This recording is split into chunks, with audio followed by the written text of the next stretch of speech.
Good morning student. आज आपका third chapter यानी आपका न्यू चैप्टर स्टार्ट हो रहा है, मेटल्स एंड नॉन मेटल्स।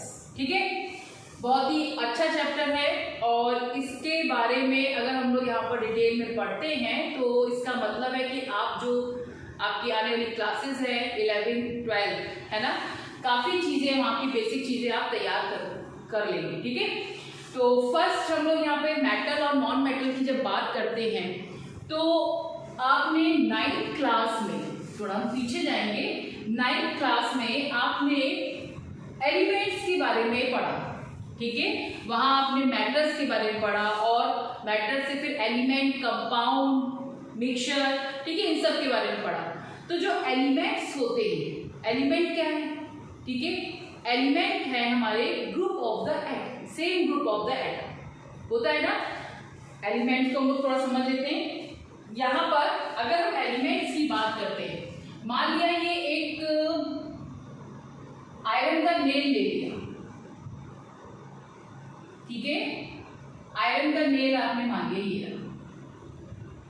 ठीक, अब आयरन का नेल है तो इसमें क्या होगा? इसमें आयरन मींस यानी Fe, ये आपका पार्ट, ये एक एलिमेंट है। ठीक है ना, Fe एलिमेंट है ना, उसी से तो बोलना है आयरन का Fe, सिंबल क्या है? Fe। ठीक है, अब इस पूरे आयरन के जो एलिमेंट है ना, उसमें आपके ये जो आपके पार्टिकल्स प्रेजेंट हैं, इनको हम लोग एटम बोलते हैं, जो कि एक प्योरेस्ट फॉर्म, तभी तो एलिमेंट आपका प्योरेस्ट फॉर्म में कहा जाता है। ठीक है, प्योरेस्ट सब्सटेंस है, प्योर सब्सटेंस होता है। ये सारे एटम जो हैं वो Fe के ही हैं। इस चीज को आपने 9th में बहुत अच्छे से पढ़ा हुआ है।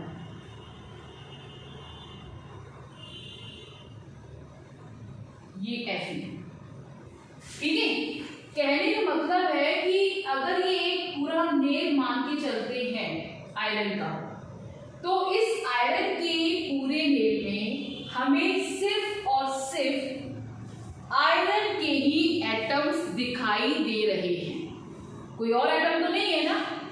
ठीक है, तो आयरन के पूरे में एटम्स दिखाई दे रहे हैं, इसका मतलब है कि जो एलिमेंट्स है वो क्या है? वो आपका group of the same atom. ठीक है, एक ऐसा ग्रुप जिसमें बस केवल एक जैसे एटम्स प्रेजेंट होते हैं।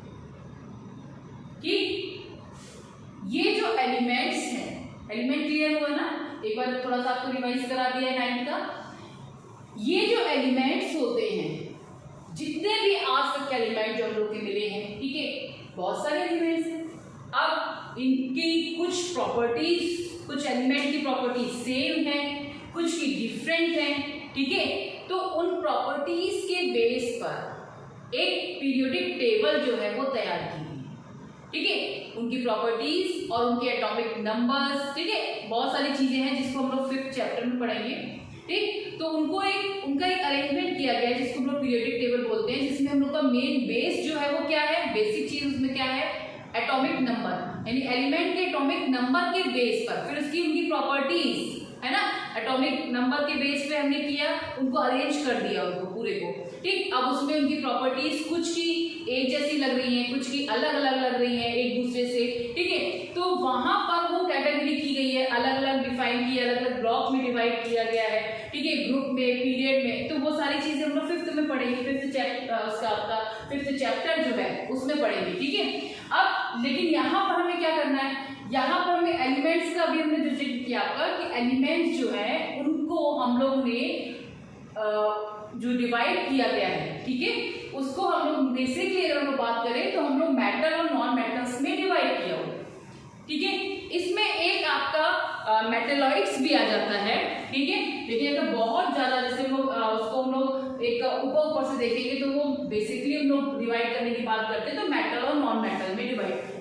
ठीक है, मेटेलॉइड्स क्या होते हैं? जो इन दोनों की प्रॉपर्टी को शो करें, यानी कि मेटल कुछ प्रॉपर्टी मेटल्स की भी शो करें और कुछ प्रॉपर्टीज नॉन मेटल की भी शो करते हैं, ठीक है, तो उनको हम लोग बोलेंगे मेटलॉइड्स। ठीक, ये सारी चीजें हम लोग जब हम लोग 5th चैप्टर में आएंगे, पीरियोडिक टेबल को पढ़ेंगे, तो वहां हम लोग अलग से क्लासिफाई करेंगे। ठीक, हमारे इस चैप्टर में मेटल्स और नॉन मेटल्स के बारे में बताना है कि इसमें किस तरह से इसकी प्रॉपर्टीज ये शो करता है, साथ में इनकी रिएक्शंस क्या होती है। ठीक है, अब अगर आपसे ये कहा जाए कि कोई भी आपको पार्ट जो सब्सटेंस है वो दे दिया जाए और आपको ये कहा जाए कि आप इसको कैसे पहचानेंगे, क्योंकि हम लोग जो मेटल और नॉन मेटल की बात कर रहे हैं वो हम लोग जूनियर क्लासेस में भी काफी चीजें उनके बारे में पढ़ते हुए आए हैं। ठीक है, कि मेटल्स जो होते हैं वो बहुत शाइनिंग फुल होते हैं, शाइन करते हैं, बहुत ज्यादा लस्ट्रस होते हैं। ठीक है, वो इस तरह का होता है, बहुत सॉलिड होता है, बहुत हार्ड होता है। ठीक, कुछ चीजें हम लोग पढ़ रहे हैं, लेकिन अब हम लोग क्या, जैसे जैसे स्टैंडर्ड हम लोग का बढ़ेगा, हम लोग उसकी और डीपली स्टडी करेंगे, उसके अंदर तक और जाएंगे। ठीक है, तो मेटल और नॉन मेटल में अगर हम लोग बात करें तो इनकी जो प्रॉपर्टीज हैं, फिजिकल प्रॉपर्टी और केमिकल प्रॉपर्टी के बेस पर इनको अलग अलग फाइंड किया गया है। ठीक है, कुछ इनकी फिजिकल प्रॉपर्टीज भी हैं, कुछ इनकी केमिकल प्रॉपर्टीज भी हैं। ठीक, जैसे अगर आपको कोई सब्सटेंस दिया जाएगा, आपसे हम बोल रहे हैं कि जो मेटल्स होते हैं वो इलेक्ट्रोपॉजिटिव आयंस बनाते हैं। ठीक है, किसके थ्रू बनाते हैं, लूजिंग इलेक्ट्रॉन्स। अगर वो इलेक्ट्रॉन को लूज कर रहे हैं तो पॉजिटिव आयन बनाएंगे, इसको भी हम समझाएंगे किस तरह से बनाएंगे। ठीक है, लेकिन अगर आपसे ये कहा जाए कि कोई सब्सटेंस दे दिया तो आप उसको देख के कैसे बताएंगे कि ये इलेक्ट्रॉन लूज कर रहा है या गेन कर रहा है, नहीं बता पाएंगे ना, क्योंकि वो एक केमिकल प्रॉपर्टीज होगी उसकी।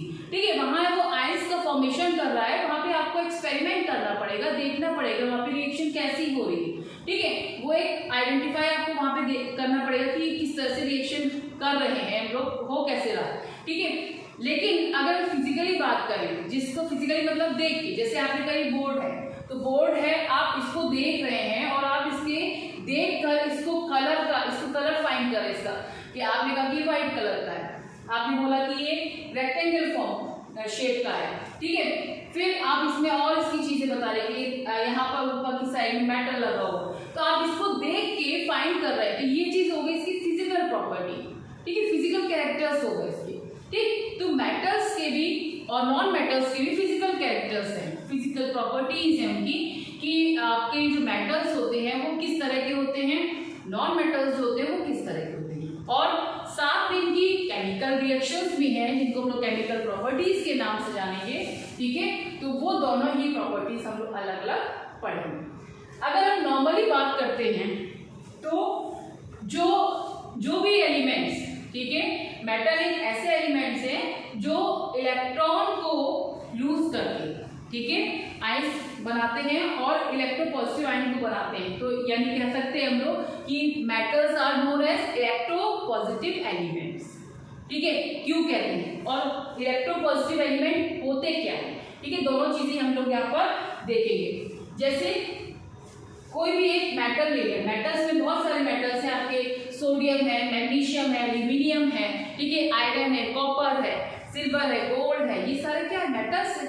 ठीक है, तो इनमें से कोई भी एक एलिमेंट ले लेते हैं, जैसे हमने कहा कि सोडियम लिया, और सोडियम जो है, सोडियम एक इलेक्ट्रॉन अपना लूज करके सोडियम आयन बनाता है, Na+। ठीक, ओके, इसमें से एक इलेक्ट्रॉन जो है वो निकलता है और क्या, वो Na+ जो है वो बनता है। ठीक है, यहां पर ये एक एटम और ये एक आयंस। ठीक है, यहां पर इसने इलेक्ट्रॉन को क्या किया, लूज किया, यानी दिया, किसी को इलेक्ट्रॉन दे दिया ना। ठीक है, अपने में से निकाल के दे दिया। ठीक है, तो ये एक इलेक्ट्रोपॉजिटिव कैरेक्टर शो करेगा। इस पर क्या आ गया, एक पॉजिटिव चार्ज आ गया। जो इलेक्ट्रॉन देता है उस पर पॉजिटिव चार्ज आ जाता है और जो ले लेता है उस पर नेगेटिव चार्ज आता है, यानी वो इलेक्ट्रोनेगेटिव होता है। ठीक है, तो जो इलेक्ट्रोपॉजिटिव कैरेक्टर शो करते हैं वो मेटल्स होते हैं, और जो इलेक्ट्रोनेगेटिव कैरेक्टर शो कर रहे हैं वो आपके नॉन मेटल्स में आएंगे। ठीक, अब देखिए ये इलेक्ट्रोपॉजिटिव कैरेक्टर शो तो कर रहा है, लेकिन ऐसी क्या जरूरत पड़ी है, क्यों शो करेगा, ये क्यों इलेक्ट्रॉन अपना देगा। ठीक है, ये बात भी तो है ना कि इलेक्ट्रॉन क्यों देगा ये अपने पास अपने इलेक्ट्रॉन को रखा है। लेकिन यहाँ पर एक बात तो समझिएगा कि आपने एटॉमिक स्ट्रक्चर पढ़ा, ठीक है, उसमें आपने पढ़ा कि जो एटम है उसके बीचों बीच में आपका न्यूक्लियस है और उसके चारों ओर इलेक्ट्रॉन्स जो होते हैं रिवॉल्विंग फॉर्म में, ठीक। और हर एटम ये चाहता है कि एक अपनी स्टेबिलिटी को चाहता है, यानी स्टेबल होना चाहता है, ठीक है। तो क्या करेगा, यहाँ पर भी इसका जो एटॉमिक नंबर है वो क्या है, 11 है। 11 का मतलब 2 8 1, इलेक्ट्रॉनिक कॉन्फ़िगरेशन यही हुआ ना, 2 8 1, ठीक है। इसकी आउटर जो शेल है, आउटर शेल जो है उसमें 1 इलेक्ट्रॉन है और इसको स्टेबल होने के लिए क्या करना है, इसको 8 इलेक्ट्रॉन होने चाहिए, है ना। केवल के शेल को छोड़ के बाकी जो शेल होती है उनमें क्या होता है, 8 इलेक्ट्रॉन होने चाहिए। बाकी जो आपका के शेल होती है उसके लिए डुप्लेट, यानी कि 2 इलेक्ट्रॉन से काम चल जाएगा। लेकिन यहाँ पे आगे की अगर हम लोग बात करते हैं तो उसमें 8 इलेक्ट्रॉन होने चाहिए। तो ये क्या करेगा, ये अपना या तो ये 1 इलेक्ट्रॉन किसी को दे दे तो इसके पास इसकी जो आउटर शेल हो जाएगी उसमें 8 इलेक्ट्रॉन हो जाएंगे, और या फिर ये कहीं से 7 इलेक्ट्रॉन दे दे।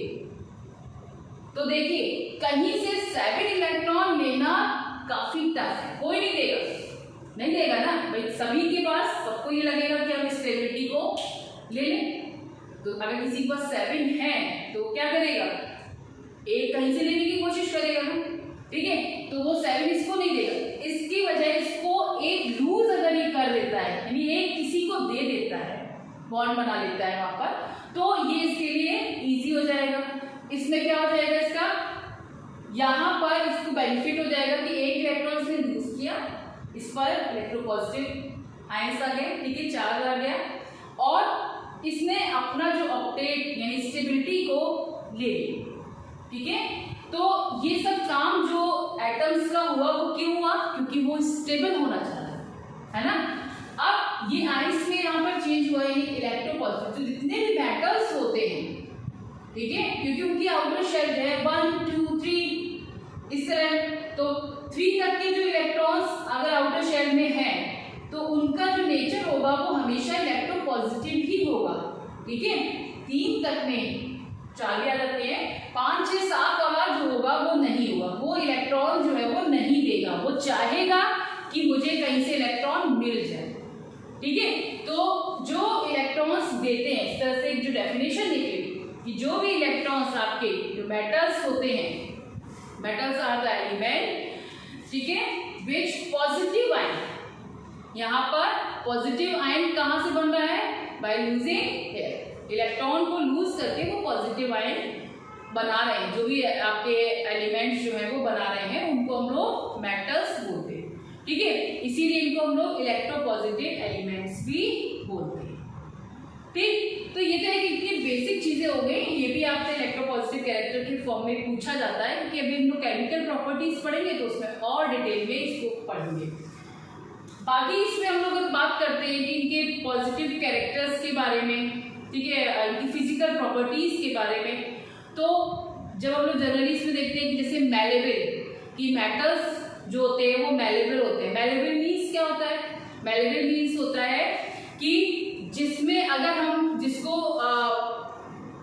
जो भी सब्सटेंस है जिसको वो मेटल मान रहे हैं, अगर हम उसको पीटना शुरू करें हैमर से तो क्या होगा, वो एक थिन शीट में कन्वर्ट हो जाएगा। यानी malleable means which can be beaten with a hammer to form a thin sheet। अगर वो thin sheet में कन्वर्ट हो रहा है तो वो मैलेबल है, ठीक है। और मेटल्स में ये प्रॉपर्टी होती है। अगर हम लोग बात करते हैं, हम लोग के बॉक्सेस वगैरह जो बनते हैं, हम लोग बनाते हैं, वो भी क्या है, चादर होती है ना, उसकी आपकी आयरन जो होता है उसकी चादर बनाई जाती है, ठीक है। तो वहां पर क्या है, वो मैलेबल है, तभी तो उसकी एक थिन शीट बनाई गई है। अभी आप लकड़ी जो है जिसको हम लोग कार्बन का एक एलोट्रॉप जो आपका कार्बन है वुड, ठीक है, उसको आप अगर पीटना शुरू करेंगे तो वो टूट जाएगा। उसको कट करके हम लोग उसका एक प्लेन शीट देखते हैं, लेकिन उसको अगर आप पीटना शुरू करेंगे तो वहीं से वो टूट जाएगा, यानी इसमें वो प्रॉपर्टी नहीं है, ठीक है। इसी तरह से जो इसकी डक्टिलिटी होती है वो भी बहुत अच्छी होती है। अब हम लोग कहेंगे कि डक्टाइल फॉर्म क्या है, जो मेटल्स जो होते हैं वो डक्टाइल्स बोले जाते हैं कि वो डक्टाइल फॉर्म में है। क्या है मतलब, जिसमें अगर हम कहें उसको which can be stretched to form a thin wire, बहुत पतला वायर, जितने भी हम लोग की वायरिंग हो रही है, ठीक है। आप वायरिंग देखते हैं ना अपने घरों में, आप देखते हैं उसमें वायर जो पड़ा होता है, कभी इसकी प्लास्टिक जो कवरिंग है उसको हटा के देखेंगे तो उसमें देखेंगे कॉपर का वायर होता है, ठीक है। तो वो वायर आपने देखा कितना पतला होता है, उसी एक में 5-6 होते हैं उसके, और बहुत पतला, एक अगर आप निकाल के देखें बहुत पतला होता है ना। तो इसी तरह से जो हमारे जो मेटल्स होते हैं वो इस प्रॉपर्टी को शो करते हैं। और अगर हम लोग बात करें कि कंडक्टर के फॉर्म में, तो गुड कंडक्टर है इलेक्ट्रिसिटी, ठीक है, इलेक्ट्रिसिटी के, ठीक है, हीट के, तो सारी एक एक प्रॉपर्टीज हम लोग उसको देखेंगे। और क्योंकि हर एक प्रॉपर्टीज में कुछ एक्सक्रिप्शन भी हैं और उनकी एक अलग से प्रॉपर्टीज बहुत ज़्यादा डिटेल में बताई गई है कि किस तरह का एलिमेंट कैसा होता है, तो हम लोग एक एक करके इनकी जो प्रॉपर्टीज है उनको हम लोग देखेंगे, ठीक है। तो ये आपके यहाँ पे मेटल्स का इंट्रोडक्शन था कि मेटल्स जो है होते क्या है, ठीक है। फर्स्ट आपने एक नॉर्मल सी डेफिनेशन, जो इलेक्ट्रोपॉजिटिव एलिमेंट्स होते हैं उनको हम लोग मेटल्स बोलते हैं, ठीक। बाकी अगर फिजिकल प्रॉपर्टीज के बेस पे देखेंगे तो जो चमक, जिनमें चमक होती है, जो मैलेबल होते हैं, अभी बताया कि मैलेबल क्या होते हैं, जो डक्टिलिटी को शो करते हैं, जो हीट कंडक्टर होते हैं, इलेक्ट्रिसिटी के कंडक्टर होते हैं, इस तरह की जो प्रॉपर्टी शो करते हैं वो मेटल्स होते हैं, ठीक है। तो मेटल की हम लोग जो प्रॉपर्टीज है उनको एक एक करके पढ़ेंगे। फिजिकल प्रॉपर्टी पहले पढ़ेंगे, फिर केमिकल प्रॉपर्टी पढ़ेंगे, ठीक है। देन उसके बाद हम लोग फिर नॉन मेटल को पढ़ेंगे, फिजिकल एंड केमिकल प्रॉपर्टी, और उसके बाद दोनों के डिफरेंसेस को देखेंगे एक साथ, जो कि बहुत ही इंपॉर्टेंट है, ठीक है। तो आज आप लोग इतना वीडियो देख के समझिएगा अच्छे से, कहीं कोई प्रॉब्लम हो किसी तरह की, क्योंकि यहाँ पे कुछ चीज़ें 9th से रिलेटेड हैं, तो अगर 9th का भी कोई पॉइंट अगर आपको कहीं भी ये लग रहा है कि ये चीज़ नहीं आ रही है समझ में, या ये 9th का भूल चुके हैं, तो वो भी चीज़ें आप उसमें मैसेज के थ्रू पूछ लीजिए, ठीक है। कोई परेशानी नहीं है, इसको दोबारा हम समझा देंगे, क्योंकि आपका बेस जो है वो क्लियर होना चाहिए, ठीक है। तो अच्छे से उसको एक बार समझिएगा इसको, वीडियो को, जहाँ पे इलेक्ट्रॉन्स वगैरह में कहीं पे भी कोई प्रॉब्लम हो तो उसको आप बताइएगा, और फिर इसको हम लोग सॉल्व करेंगे, ठीक। फिर इसके बाद हम लोग फिजिकल प्रॉपर्टीज ऑफ मेटल जो है उसको स्टार्ट, ओके। Thank you.